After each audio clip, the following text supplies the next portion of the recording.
కొట్టుకుపోతే ఏమో చెప్పలేం కానీ సాధ్యమైనంత వరకు 18,000 శ్లోకాలకు తక్కువేం లేవు. బ్రహ్మసూత్రం ఉన్న శివాలయం విశిష్టతను వివరించండి అని అడుగుతున్నారు. ఒకప్పుడు శివుడు తన హృదయం నుంచి ఒక లింగాన్ని సృష్టించి బ్రహ్మగారికి ఇచ్చాడు. బ్రహ్మగారు ఆ శివలింగానికి ఒక యజ్ఞోపవేతం వేశాడు. ఏం చేశాడు? యజ్ఞోపవేతం. అది ఆత్మలింగం, శివుడు సృష్టించి బ్రహ్మకి ఇచ్చిన లింగం. ఆ లింగంలో బ్రహ్మగారు ఒక సూత్రం వేశాడు కనుక దానికి బ్రహ్మసూత్రలింగం అని పేరు వచ్చింది. ఇప్పటికీ ఆ లింగంలో ఆ సూత్రం కనపడితే కొన్ని ఆలయాల్లో.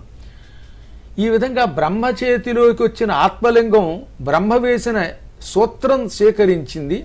దాన్ని బ్రహ్మగారు మొట్టమొదట భూలోకంలో బదరికా క్షేత్రంలో ప్రతిష్ఠించాడు. బదరికా. ఆ తర్వాత ఆ లింగాలు అనేకములు శివానుగ్రహంతో భూమండలంలో చాలా ఉన్నాయి.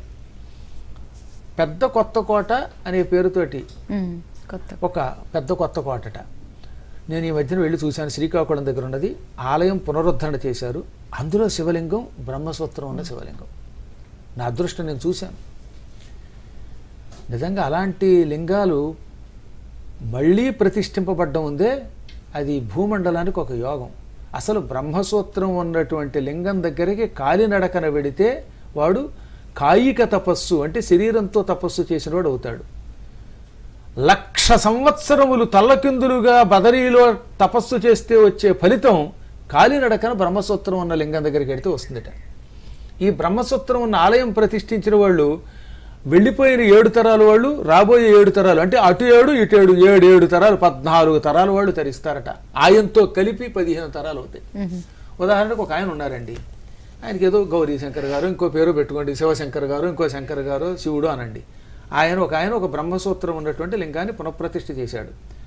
ఆయనకి ముందు ఉన్న 7 తరాలు, ఆయన తర్వాత రాబోయే 7 తరాలు అంటే ఈయనతో కలిపి 15 తరాల వాళ్ళు శాశ్వతంగా కైలాసంలో ఉంటారట.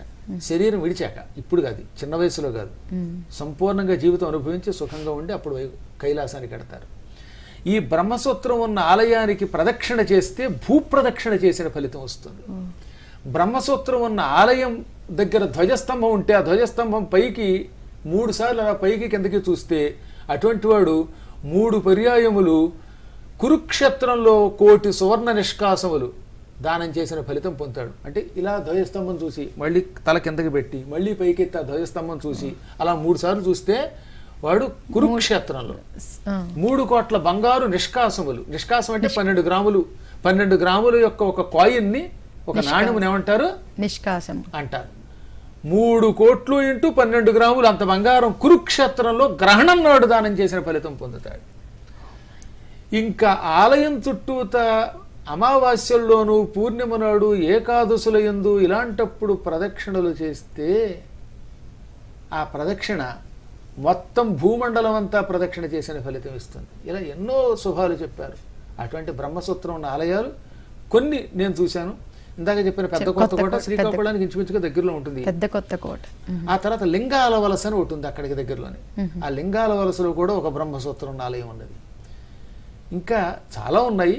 ప్రస్తుతానికి మీకు ధర్మ సందేహాలు ఎందుకంటే చెప్పగలుగుతాం. భారతదేశం సువిశాలమైనది. వీలున్నప్పుడల్లా ఒక్కొక్క ఆలయం గురించి మనం ముచ్చటించుకుందాం.